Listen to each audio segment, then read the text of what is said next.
حضرتك؟ ايه رأيك في شركة الحياة جروب؟ شركة الحياة جروب أنا بقالي 7 سنين مع شركة الحياة جروب. كل سنة بصراحة الأستاذ أيمن ما بيقصرش مع حد في أي حاجة، الكلام اللي بيقوله بصراحة بيحصل. ورأي حضرتك في الشقق؟ الشقة زي الفل، الشقة بصراحة ممتازة،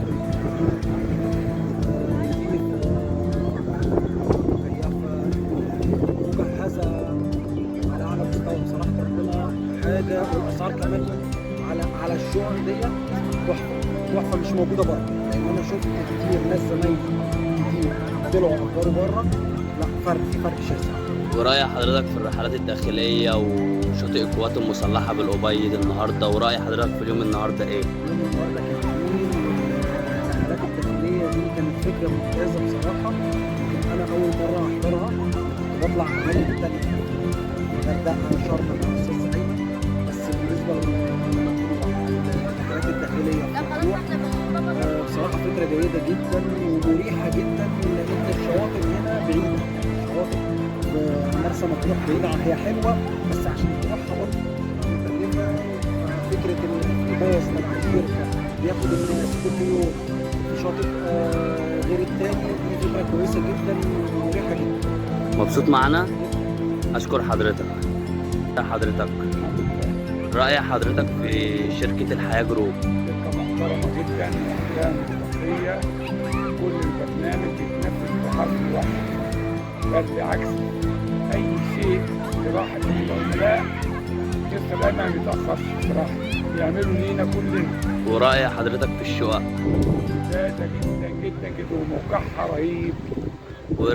ورأي حضرتك في الرحلات الداخلية؟ جميلة جدا جدا، وكمان حسب رأي العملاء بيسألوهم الشاطئ ده كويس أو وحش، اللي بيعجب العملاء يختاروه، ومستر أيمن ما بيأخرش بصراحة. مبسوط معانا؟ جدا جدا، وكل رحلة إن شاء الله أطلع معاكم. شكرا لحضرتك. الله يخليك. ازي حضرتك؟ الله يسلمك.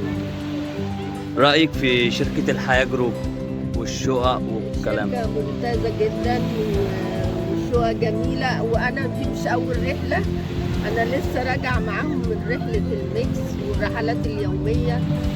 أنا بس شركة الحياة لأن ملتزمين وعندهم مصداقية بالرحلات الداخلية، وإحنا النهاردة جينا مكان جميل قوي اللي هو الأبيض نادي الضباط، تحفة. أنت شايف الشاطئ ده يعني ما يتعوضش. يعني حضرتك مبسوطة معانا؟ طبعا جدا. تمام، أشكر حضرتك. ازي حضرتك؟ رأيك ايه في رحلاتنا والشقق وشركة الحياة جروب؟ طبعا شركة جميلة جدا، احنا تعودنا نطلع معاهم على طول لأنها يعني شركة نظام كل حاجة بصراحة تحس كأنك في مكان. ورأيك في نادي الضباط الأبيض؟ روعة، مكان رائع وهادي وجميل جدا، جو حلو أوي، أتمنى نيجي معاكم كل سنة. ربنا ما يطحى عليك يا عادل، أشكرك. الحمد لله على السلامة. أستاذ يوسف، أخبار الرحلة معانا إيه؟ لا كانت رحلة تمام، وإن شاء الله كل سنة هنطلع معاكم بإذن الله. من أحسن الرحلات اللي احنا طلعناها كمنازل وكباص وكشوة وكل حاجة. ربنا يخليك، شرفتنا ونورتنا. تقدم ونقدم بإذن الله.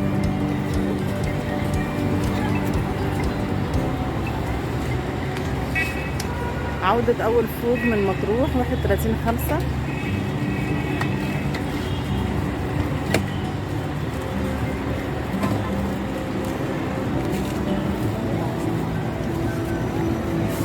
الحمد لله على السلامة.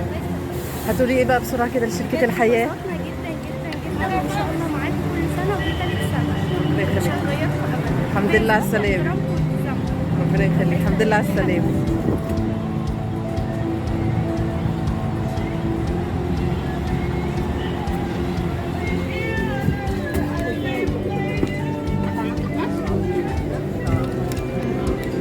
استاذ عماد، انا طالعه لك بقى مخصوص عشان تديني ريفيو سريع عن الرحله والشركه.